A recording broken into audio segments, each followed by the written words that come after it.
Bonjour à tous et bienvenue dans cet épisode de 42 de la Pause CAF, un podcast de Good Manufacturing Podcast présenté par l'Académie de la qualité efficace. Waouh.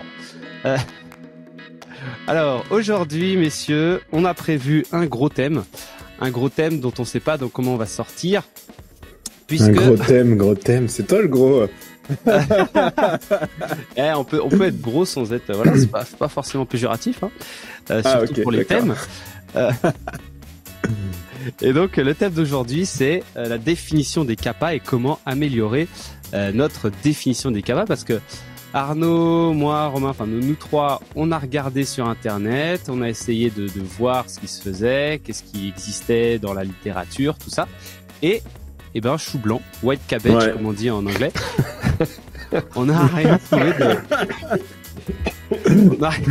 de plus intéressant que ça. Donc on va en discuter ensemble aujourd'hui. Alors, voilà. Par quoi on commence? Déjà, la définition des CAPA.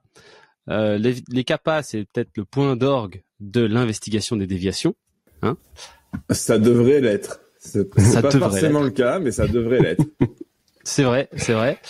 On trouve souvent en fait finalement ce qu'on va faire quand on va définir nos fameuses CAPA, c'est qu'on va prendre à la fin de l'investigation, c'est un peu le point qui bloque, le dernier point qui bloque avant la clôture de l'investigation pour libérer son lot.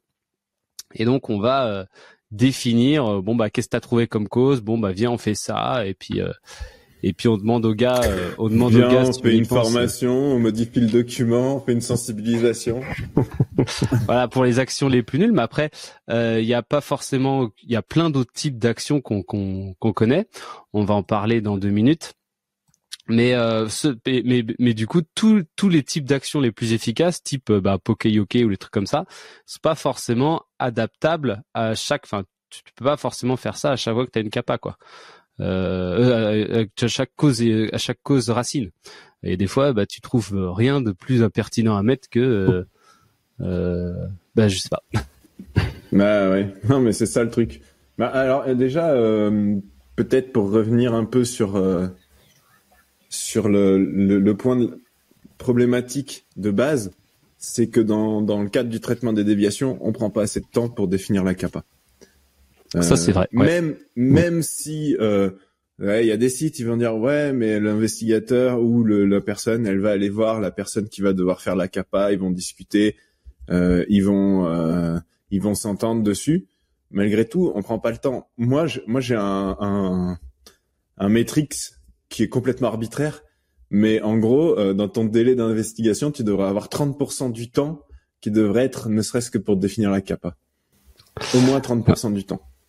Ouais, mais en fait, je suis d'accord avec ça, mais encore une fois, ça dépend de comment, je trouve, ta cause racine est présentée. En fait, c'est aussi il doit y avoir des moyens de présenter sa cause racine de manière à ce que ça facilite la définition d'une CAPA. Parce que des fois, je sais pas ce que t'en penses, mais souvent t'es quand même pas mal bloqué en disant la façon dont les causes racines sont présentées quand tu relis des vieilles déviations, c'est souvent c'est l'opérateur qui a mal fait, quoi. Ouais, alors effectivement la base d'une bonne CAPA, c'est d'avoir fait déjà une bonne recherche de cause. OK. Oui. Mais même en partant d'une bonne recherche de cause avec une bonne cause racine identifiée, au moment de définir la CAPA, en fait, on trébuche dans le tapis, quoi. Déjà, est-ce qu'il faut une CAPA pour chaque investigation, pour chaque déviation? Ah, ça, c'est un vaste sujet.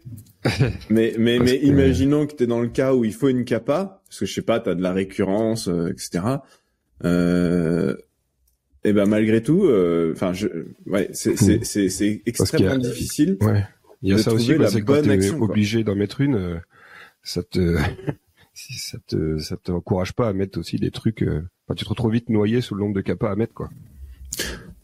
Ça c'est clair. Mais du coup, si tu mets un filtre avec la méthode GOD là, gravité, occurrence, détectabilité, qui te dit dans tel cas tu mets une CAPA, ça veut dire que dans tel cas, si tu as besoin d'une CAPA, c'est que voilà, t'as un truc qui est un peu grave, qui en plus tu détectes pas bien et puis qui est un peu récurrent. Bah oui, il faut faire quelque chose. Il faut empêcher que le problème revienne. Et c'est vrai que moi, je ne connais pas d'outils ou de méthode clé en main, entre guillemets, pour définir une action qui va vraiment tuer la cause. Alors, ou en tout cas qui a une probabilité forte d'éliminer la cause. Quand tu regardes sur Internet, parce qu'effectivement, en préparation de ce live, j'ai cherché à me renseigner. Finalement, quand tu demandes comment définir une action pertinente, on va te sortir quoi? On va te sortir un PDCA, on va te sortir un 8D pour dire il faut. Et puis en fait, quand tu regardes dans le détail, pour définir l'action, c'est il faut définir l'action. Point. Il y a rien de pertinent là-dessus. Alors oui, il y a des actions qui vont être plus pertinentes que d'autres. Un Poka-Yoke, un détrompeur, c'est super bien, mais comme tu le disais, Pam, c'est pas applicable à tous les cas. Ou des fois c'est trop compliqué à mettre en place, ou des fois ça coûterait des millions pour éviter, pour mettre ce genre d'action, et donc on peut pas le faire. Et du coup, moi ça me gave en fait. J'arrive pas j'aimerais arriver à construire cette méthode qui dit ok, là j'ai les éléments pour avoir une capa pertinente. J'ai fait un post LinkedIn il y a quelques temps où déjà quand tu proposes une action, juste une petite action de méthode qui te permet de t'assurer que ce que tu as proposé est pertinent, mais c'est un tout petit truc quoi. C'est au fond de toi quand tu lis l'action, au fond de tes tripes, tu te dis mais est-ce que ça va vraiment éliminer mon problème? Est-ce qu'il va vraiment pas revenir? J'en suis sûr. Et déjà ça permet de sortir pas mal d'actions pourries comme effectivement la resensibilisation, modifier un document seul, encore une fois, parce que tu peux être amené à modifier un document parce que tu as changé de méthode de travail, là c'est différent. Mais voilà, ça te permet d'éliminer un certain nombre de capas complètement inutiles. Et c'est pas une méthode robuste et c'est pas satisfaisant à mon avis. Après, je suis entièrement d'accord. Et après, je me dis, ça se trouve, il y a plein de cas qui me viennent à l'esprit, tu vois. Du genre, je me rappelle, on avait investigué une déviation, on découvre, voilà, les paramètres de la machine ont été changés. Et donc on investigue et tout, et puis en fait il n'y a pas différents profils pour les différentes personnes, ce qui fait que tout le monde a accès à la modification des paramètres. Alors du coup tu dis voilà, tu trouves quand même la cause que tout le monde peut modifier les paramètres, et donc finalement si tout le monde peut modifier tous les paramètres, ils vont finir par être modifiés. Très bien. Du coup t'as le premier niveau de capa, ça serait faire une communication pour dire les gars, plus personne ne touche à ces paramètres. Ça va être efficace une semaine. Voilà. Voilà. Et mais bon, en même temps, il faut quand même le faire parce que il faut le faire, bien sûr, mais c'est pas une action corrective. Voilà. Et parce que de toute façon, n'importe quelle autre action que tu pourras mettre, ça prendra plus qu'une semaine.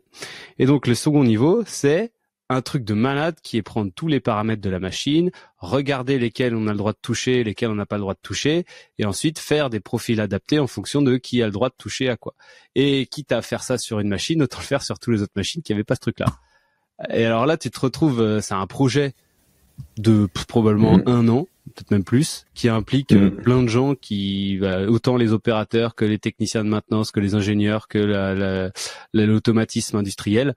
Et ça c'est pas un truc qui va être mis en place demain quoi. Alors oui, c'est ultra important, ça paraît quand même assez important de le faire parce que ça va éviter pas mal de dérives dans le futur. Mais les mecs, ça leur tombe dessus comme ça, quoi. Je pense que dans ce que tu dis, il y a un truc qui est assez intéressant, c'est que effectivement, avant de te lancer dans un projet comme ça, faudrait vraiment que ton problème il soit récurrent. On revient à ce que disait Romain, est-ce qu'il y a besoin d'une capa ou pas? Je pense que la récurrence d'une déviation, c'est un élément clé pour aussi évaluer l'effort à mettre sur ta capa.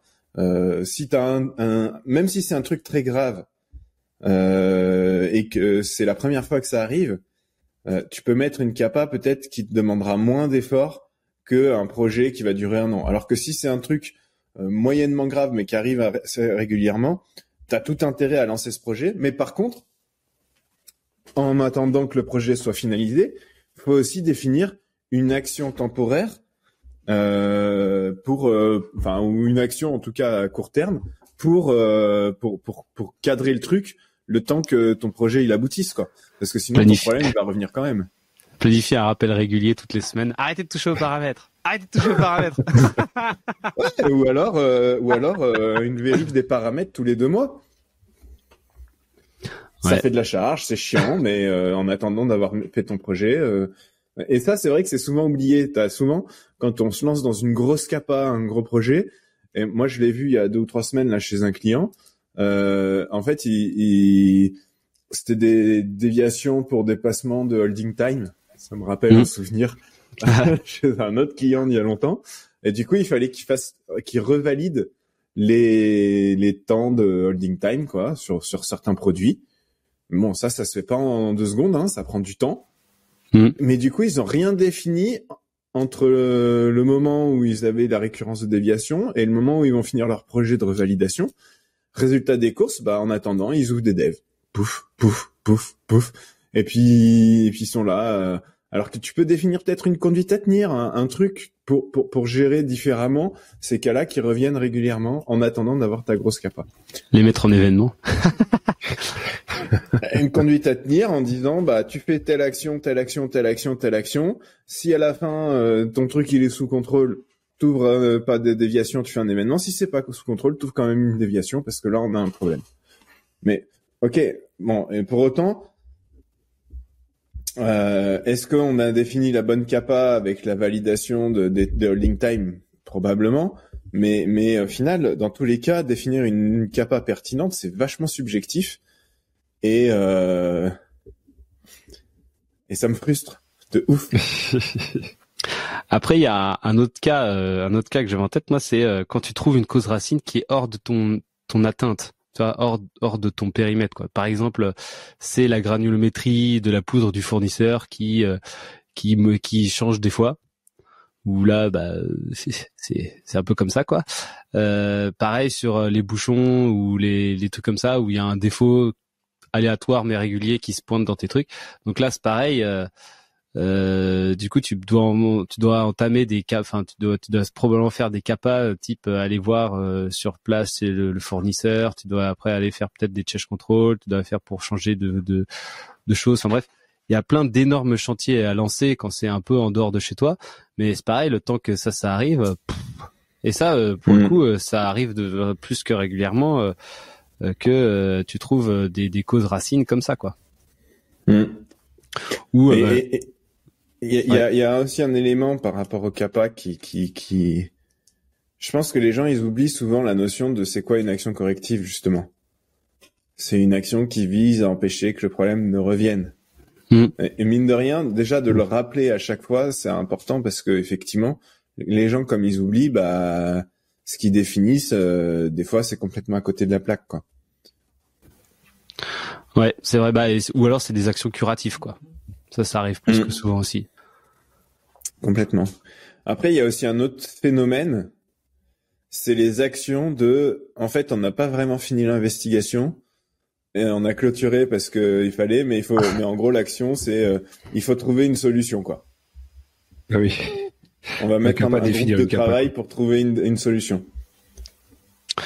Tu vois, mettre en action une observation de tâche, je me faisais la réflexion que c'est un peu comme ça aussi, l'air de rien, en disant voilà, on a trouvé que c'était une dérive dans la pratique des personnes et puis on prescrit une observation de tâche sur toutes les équipes pendant un mois, quoi. Donc tu dois en faire à peu près, je sais pas moi, 10. Et à la fin, du coup, synthèse du truc, etc. Et là, finalement, tu vas reformer un peu tes gars sur le terrain, etc., en corrigeant les pratiques, machin. Mais par contre, tu vas aussi découvrir des choses, quoi.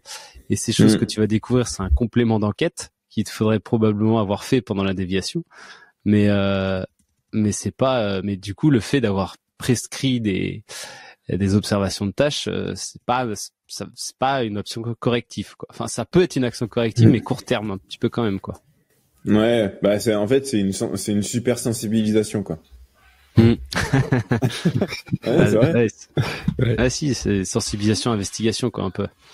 Ouais, mais tu vois, moi, l'observation de tâche, je l'aurais plutôt identifié comme un complément d'action tu changes une méthode de travail. C'est-à-dire tu définis la nouvelle méthode, tu formes tes gars pour qu'ils puissent suivre cette nouvelle méthode, et tu mets une observation de tâche pour t'assurer qu'ils suivent bien la nouvelle méthode. Ouais, mais si l'ancienne méthode elle restait quand même bien, mais c'est juste non, parce qu'il faut te poser la question sur pourquoi elle n'était pas suivie, quoi. Ouais. Mais bon, on n'a toujours pas défini comment est-ce qu'on identifie une capa pertinente, quoi. Alors, on a des critères, nous, de dire c'est quoi une capa qui est pas pertinente, une capa qui est pertinente. On a des outils. Voilà, on en a déjà parlé dans plusieurs lives. Le 10-10-5 là, pour se projeter sur tiens tel capa. Si je me projette dans 10 jours, qu'est-ce que ça donne? Dans 10 mois, qu'est-ce que ça donne? Dans 5 ans, qu'est-ce que ça donne? Mais en fait, ça te permet plus de éliminer des capas pas pertinentes plutôt que de définir une capa pertinente, quoi. Ouais, après ça va te faire penser à que en 10 jours, il faut peut-être faire quelque chose si t'as le truc en 5 ans. Mais aussi ça va te permettre de faire en fait un mix de capas, quoi. Après en fait au final ce qu'on est en train de dire c'est que une capa toute seule c'est souvent pas suffisant et que il faut faire plusieurs types d'actions pour arriver à résoudre ton problème de manière rapide mais durable. Et ouais. Et ensuite, du coup, tu vois, pardon, vas-y, termine. Ouais, et ensuite, que tes grosses actions, au lieu d'ouvrir dans la capa grosses actions type remettre les statuts et les statuts des machines avec les paramètres contrôlés au carré, en fait, finalement, c'est là où il faut faire ta grosse réunion avec toutes les personnes en décomposant l'énorme action en des dizaines de petites actions avec un rétro-planning qui permet de poser les bases du projet, quoi. Mais tu vois, moi pendant longtemps, j'étais assez frileux des sites qui avaient dans leur QMS une différence entre j'ouvre un plan Kappa et j'ouvre une action Kappa. Et en fait, finalement, aujourd'hui, ma conviction, elle a changé. C'est de dire que finalement, ce truc de plan Kappa, c'est bien parce que quand tu ouvres juste une Kappa, déjà, t'alloues une action à un mec, mais si ton action, c'est mettre en place la nouvelle méthode de contrôle des étiquettes, j'en sais rien, ça implique plusieurs actions, en fait. Ça implique de la concevoir, de la formaliser, de former les gens, de mettre à jour la doc, de faire des observations de tâches. Et donc, finalement, tu devrais effectivement plutôt avoir un plan Kappa. Ton plan Kappa, à la suite de ta déviation, t'ouvres ce plan Kappa. T'as peut-être même pas encore affiné toutes tes actions de ton plan Kappa, mais au moins t'as un plan Kappa qui te dit et après derrière tu peux découler toutes les actions et allouer chaque action à un acteur et non pas à un acteur qui va finalement chapeauter l'ensemble, quoi. Après t'as cette histoire de vérification d'efficacité de Kappa. Ouais, mais alors ça c'est autre chose, hein. C'est autre chose, pour moi mais ça c'est du bullshit. Non mais c'est du bullshit parce que tu peux pas définir une revue d'efficacité Kappa par Kappa. Pour moi, la revue d'efficacité des Kappa, elle passe par ton évaluation des récurrences de déviation tous les 6 mois. Bah ouais. Ouais, non. Enfin, c'est-à-dire, en fait, moi, je pense qu'il y a certaines Kappa où il y a des moyens de vérifier l'efficacité sans que ça soit la récurrence d'une déviation. Et finalement, et justement pour intercepter plus tôt au cas où ça fonctionne pas spécialement, du genre je sais pas moi la température lors du chauffage de la double enveloppe elle est instable, quoi, enfin toi ou alors elle est mal régulée. Bah finalement la mesure d'efficacité c'est c'est en fin de mois, tu regardes s'il y a des évolutions du truc, ou alors tu fais un test statistique sur la répartition de la température et puis tu vois si c'est sous contrôle ou pas, quoi. Enfin, et ça finalement tu pourras le détecter avant que tu aies une déviation. Parce que si jamais tu as la déviation où là tu as complètement perdu le contrôle et ça a flingué le produit, du coup c'est quand même triste. Ouais, t'as raison, mais du coup là c'est pas une mesure d'efficacité de ta capa, c'est plutôt un contrôle. Si t'as fait quelque chose, par exemple t'as changé le groupe chauffant et du coup tu vérifies que c'est toujours sous contrôle, quoi. Après bon, ça a changé la pièce, peut-être pas la peine de faire ça. Et là tu te rends compte que ça a rien changé et que Et en fait, c'est peut-être parce que ta cause c'était pas la bonne et que c'était pas le groupe chauffant qu'il fallait changer. Bah voilà, c'est pour ça, mais centaines de milliers d'euros pour rien. Mais peut-être pas attendre d'avoir une déviation pour se rendre compte de ça, quoi. Mais oui, je suis d'accord. Mais après, c'est sûr que moi, je suis assez frileux sur ces évaluations d'efficacité définies CAPA par CAPA. D'autant plus si t'as pas un plan CAPA, comme je le disais juste avant. Définir une efficacité sur un plan CAPA, c'est pertinent parce que mesurer l'efficacité de j'ai modifié un doc, tu fais comment, quoi? Alors oui, c'est sûr que quand on est sur une déviation qui est liée à un problème technique, où là tu vas avoir une CAPA qui va être sur un changement d'un équipement peut-être, j'en sais rien, ou effectivement là t'as un truc un peu plus concret. Mais quand tu rentres sur des déviations qui sont plutôt liées à de la méthode, de la main d'œuvre, et des choses comme ça, tu peux pas mesurer l'efficacité autrement qu'en regardant la récurrence des déviations, quoi. Ou en faisant une observation de tâche à 6 mois pour voir si ça a vraiment changé, si t'as quelque chose à dire là-dessus. Ouais, ok. Tu m'as convaincu. Mais du coup, alors après il y a un autre truc. Quand je dis qu'on prend pas assez de temps pour définir les CAPA, pour moi, la CAPA, quand on la définit, elle devrait être décrite en suivant le QQO-QCCP. Enfin, parce que les descriptions de CAPA, les descriptions de CAPA, elles sont souvent pourries. Tu sais pas, quand tu reprends la CAPA 3 mois après, si en plus l'investigateur il a ouvert une CAPA pour un mec, le mec il était même pas au courant, mais le gars il sait même pas ce qu'il doit faire. Et prendre le temps de décrire une CAPA dans un QQO-QCP, ça va te forcer à te poser un certain nombre de questions sur le quoi, le qui, le quand, le où, le combien, le pourquoi. Enfin, tu vois. Construire ta CAPA sur un modèle QQO-QCP, je pense que c'est un élément déjà qui va te permettre de filtrer les CAPA bullshit, quoi. Ouais. Ou les CAPA usine à gaz. Exactement. Ah, c'est pas con, ça. On arrive sur un premier truc intéressant. Après 22 minutes. Après, c'est là où on va te dire, bon, mais oui, mais c'est beaucoup de travail pour les CAPA qui en ont pas vraiment besoin. Il y en a où c'est facile, tu connais ta CAPA, etc. Ouais, bullshit. En fait, à un moment donné, si tu mets une CAPA, ton objectif, c'est d'éviter le problème. Et il n'y a pas d'action facile, entre guillemets, parce que en gros, les actions faciles, c'est lié à des biais cognitifs, hein, c'est le principe de cohérence. On a toujours fait ce type d'action, on sait les faire, on se pose pas de questions. Au moins, personne nous embêtera pour définir la CAPA, pour la valider et pour la clôturer. Mais en fait, ça change rien, quoi. Et on s'est pas posé les questions.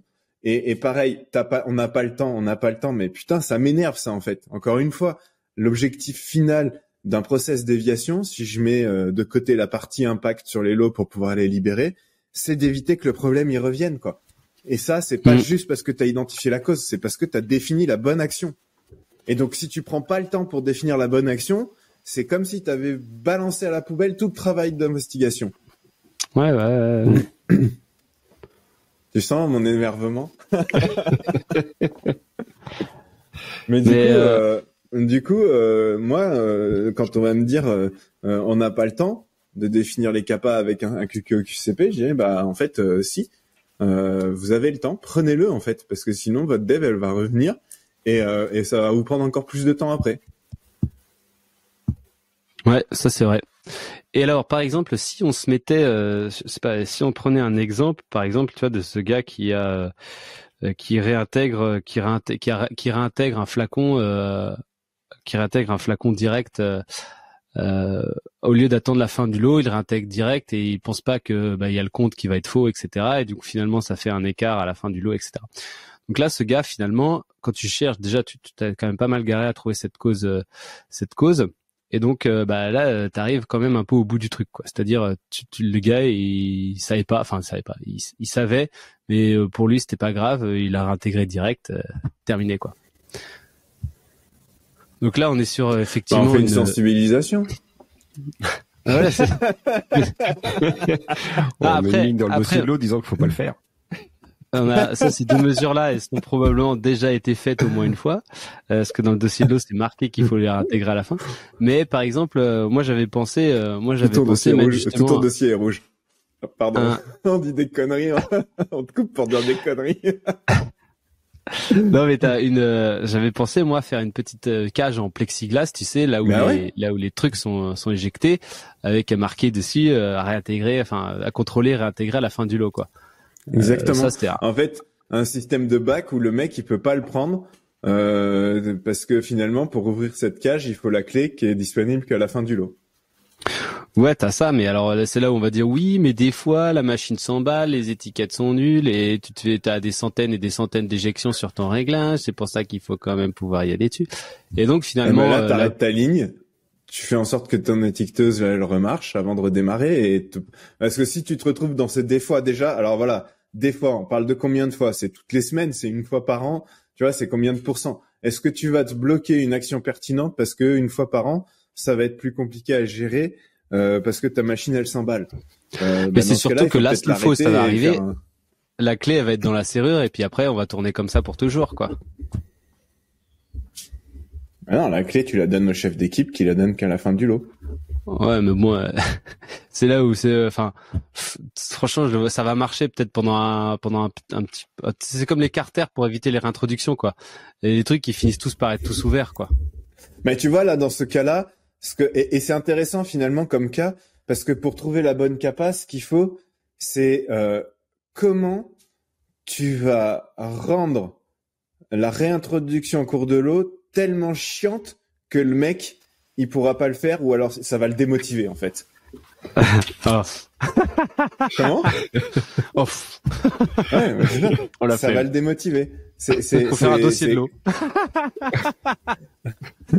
Ouais, un dossier de l'eau de réintroduction en cours de l'eau.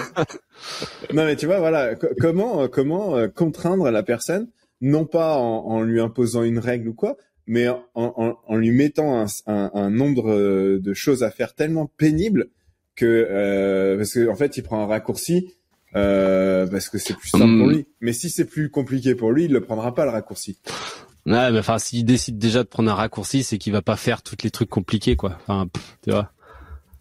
Bah s'il faut qu'il aille chercher une clé qui est en bout de ligne, ça fait déjà un truc plus chiant à faire que juste prendre le truc et le remettre dans la machine.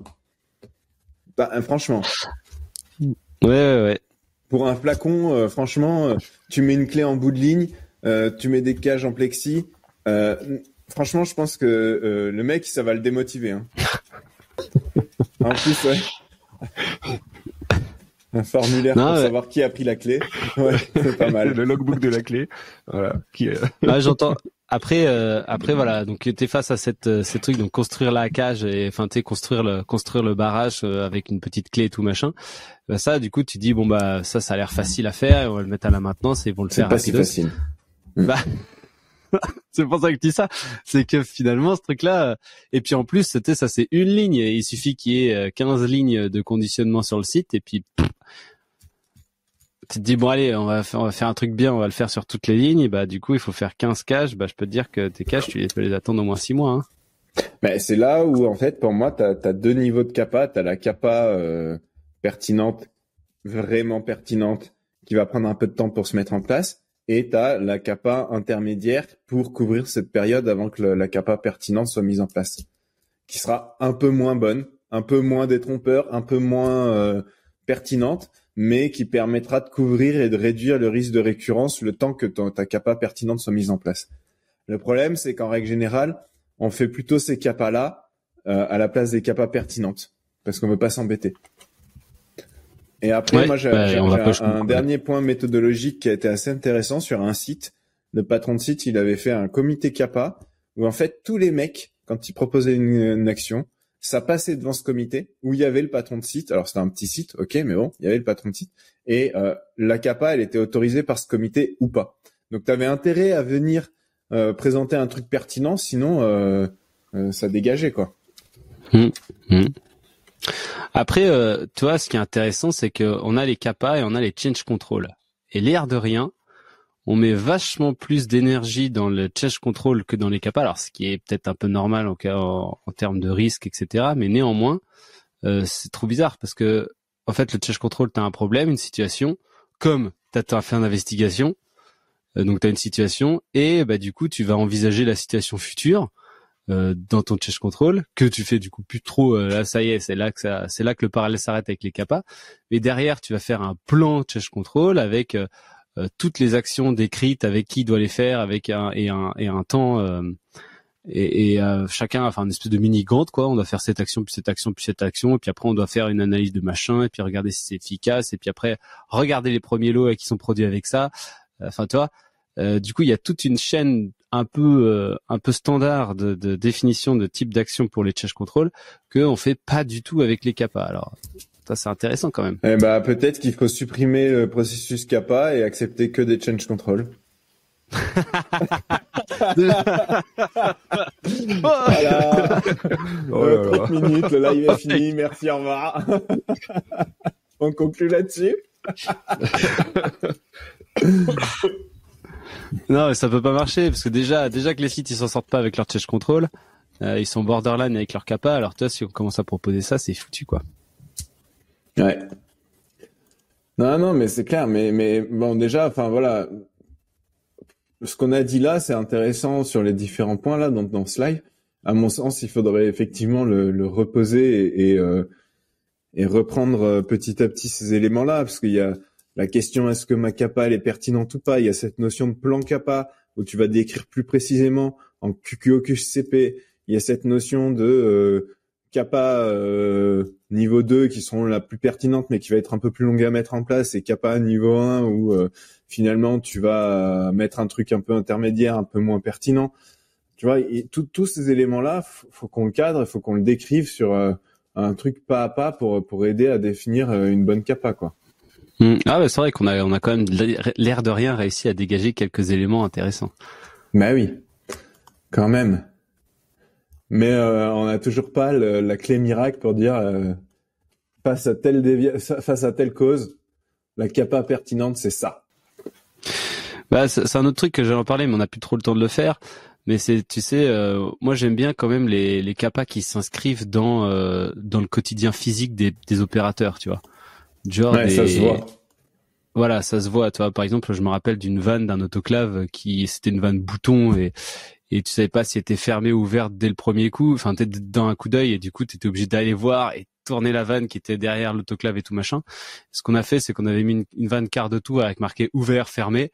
Et du coup, le gars, sans se déplacer, il pouvait regarder de loin et puis hop, ouvert, il savait si elle était ouverte ou fermée, quoi, au début de l'eau. Mais ça, t'as raison, hein, un facteur clé d'une kappa, faut qu'elle soit visible dans le quotidien, notamment pour que les opérateurs aussi et les gens, enfin les collaborateurs, les gens sur le site, ils se rendent compte que en fait il y a de l'amélioration, parce que quand on dit ta kappa c'est d'aller modifier un document, bah à part la Q qui approuve le document, personne la voit en fait. Ouais, je pense qu'il y a un facteur essentiel d'une kappa efficace, ça reste quand même de s'inscrire dans le physique quotidien, quoi. Ouais, complètement. Est-ce que c'est possible de le faire à chaque fois? Bah, faudrait essayer. Faudrait prendre. Je sais pas ce qu'on a prévu comme hot live dans les prochaines sessions, mais on pourrait préparer un live où on prend différentes déviations qu'on connaît là, on prend les causes et on voit, on essaye de définir des kappas. Ouais, ça serait cool. Et après, on demande au public là, dans le chat de commenter. Ou 5 personnes, merci les gars. Ah ouais, on pourrait faire une petite émission comme ça, comme la Pharma a un incroyable talent avec des petites croix. Ouais, le tribunal des kappas, c'est pas mal ça. On fait un gros live de 2 heures, le tribunal des kappas, et on définit des kappas et après on demande au public de voter. Ce qui serait cool, c'est d'avoir, c'est d'avoir plus de personnes. Ça serait intéressant. Et puis ça serait aussi que les gens viennent en fait. Et nous, on serait là en jury Et ce serait des gens qui viennent présenter. Alors moi, j'ai une super idée pour ma capa. Ah ouais, pas con. Je vote. Non, t'es nul. Ah, on fait une émission YouTube, le tribunal des capas. Qui est partant dans le chat? Ouais, quelqu'un qui dit bonne idée, ça. Allez, on le fait. Faudra assumer, hein, par contre. Hein. On sera sans filtre. Bah, de toute façon, on va déjà essayer de le faire avec ce qu'on a sous la main. Et puis, après, si les gens veulent venir participer... Ouais, on pourrait faire un truc avec Discord où les gens ils viennent présenter sans le faire, tu vois, physiquement, où les gens ils viennent dans une salle. On fait... je sais pas si je sais pas comment on pourrait le construire, quoi. À réfléchir. Ouais. Bon, et bien voilà, ça fait 12h36 là. Désolé pour ceux qui voulaient partir manger. On vous a retardé votre lunch, comme on dit, outre-Atlantique.